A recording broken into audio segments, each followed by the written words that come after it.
과연 이 벨라젤 보형물을 우리가 제거를 해야 되느냐, 이 면에 생각을 한다라고 하면은 아까 말씀드렸듯이 5개의 어떤 허가와 다른 물질들 자체가 인체에 유해하다는 어떤 그런 내용이 하나도 없습니다. 그 중에 5개 중에 4개는 인체 이식용으로 쓰여져 있는 거고요. 또 하나는 현재 나오는 그 자료에 따르면은 non-cytotoxic, 즉 세포 독성이 없는 상태이기 때문에 유해성이 있다고 말하기도 좀 애매한 상태가 되겠습니다. 그렇기 때문에 이것을 예방적으로 제거를 할 정도의 인체 유해성이 밝혀졌다라고 말하기에는 현재까지 알려져 있는 여러 가지 자료를 통해서 봤었을 때 그렇다고 말할 수가 없겠습니다. 물론 향후에 어떤 문제가 발생된다. 그리고 또한 이 회사에서 이 보형물을 미국에 있는 기관에 보내서 유해성 테스트를 한다고 합니다. 또 그 결과가 3개월 또는 6개월 정도 후에 나오는데 그 결과가 나오면 또 제가 설명을 드리긴 하겠지만 현재까지 나와 있는 자료를 가지고는 우리가 유해성이 명백하게 밝혀져 있지는 않기 때문에 이것을 예방적으로 제거를 해야 된다라고 말하기에는 의학적으로는 어려움이 있을 것 같다는 생각이 듭니다. 그래도 너무 스트레스를 받거나 또는 이 기회에 좀 크기를 크게 한다든지 작게 한다든지 어떤 문제를 우리가 바꾸기 위해서 교체를 할 수가 있겠죠. 또는 제거를 할 수도 있겠고, 그러면은 피막까지 제거를 해야 되느냐 말아야 대한 또 이슈가 생길 수 있습니다. 근데 제 경험상 대부분의 스무스 파인의 경우는 구행구축이 생길 확률이 되게 낮습니다. 즉 피막을 보형물을 덮고 있는 피막이 거의 없다는 이야기죠.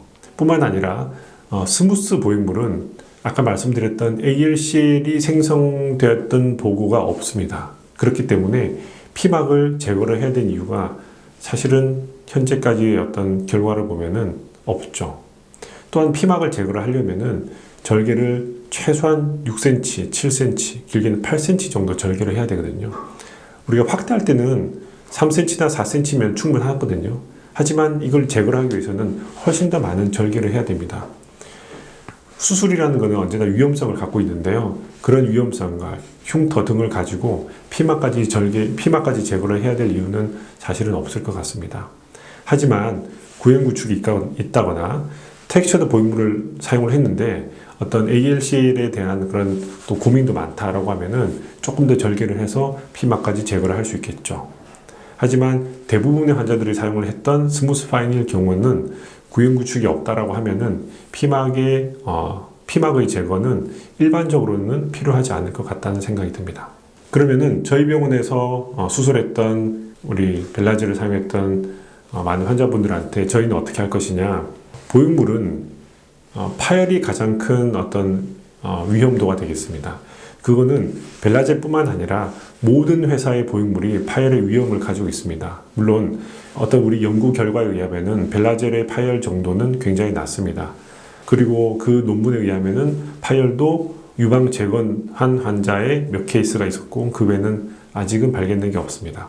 그렇기 때문에 어쨌든 간에 이 보형물을 사용하면서 파열이 되면은 우리가 벨라젤이든 엘러간이든 멘토든 무슨 보형물이든 제거나 교체를 해야 되는 상황이기 때문에 저희는 정기적으로 유방 초음파를 할 수 있도록 해드리겠습니다. 초음파는 어디서 하는 게 좋을 것이냐? 가장 좋은 것은 수술했던 병원에 물어보시고요. 그 병원에서 하시는 것을 추천을 드립니다. 우리가 MRI나 이런 거는 아주 정확도가 높고 누가 검사를 하든 결과는 같이 나옵니다. 하지만 초음파는 이 수술에 대해서 가장 많이 아는, 그리고 이 방 안의 구조를 명확하게 아는 의사 선생님이 초음파를 제일 잘 볼 수밖에 없습니다. 그렇기 때문에 수술에 어떤 경험이 있는 선생님한테 여쭤보시고, 아마 주치의가 되겠죠? 여쭤보시고 초음파를 이제 선택을 해서 하시는 게 정확하게 우리가 판단할 수 있는 길이 아닐까라고 생각이 듭니다. 이제는 어떤 보형물을 써야 될 것이냐?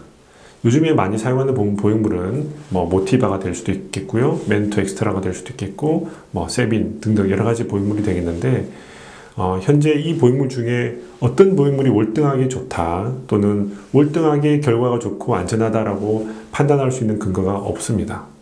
그래서 보형물의 선택은 물론 이제 의사와 상담을 해야 되겠지만 병원에 오셔서 한번 만져보시고 또 비용도 들어보시고 또 본인 생각을 또 정리를 하셔서 정하면 어떨까라고 생각이 듭니다. 그러면은 향후 벨라젤의 어떤 그 미래는 어떻게 될 것이냐? 제가 들어본 바로는 회사에서 원래 식약처에 냈던 그 원재료를 가지고 다시 벨라젤 보형물을 만든다고 합니다. 그러면 그것을 쓰는 게 문제가 있을까요? 제 생각에는 물론 그 보형물을 선뜻 선택을 하지 않을 분들도 많이 있긴 하겠지만 어쨌든 원래 원칙대로 만든 보형물에 대해서 우리가 어떤 위험도나 안 써야 될 이유는 없다라고 생각이 듭니다. 그렇기 때문에 보형물이 새로 나오면은 환자분들도 한번 보시고 그 보형물이 어떤 성 형태, 어떤 촉감을 가져 있는지 한번 판단을 하신 다음에 사용 여부를 결정하시면 될 것 같습니다. 뿐만 아니라 유방재건, 저희도 유방재건을 하는데요.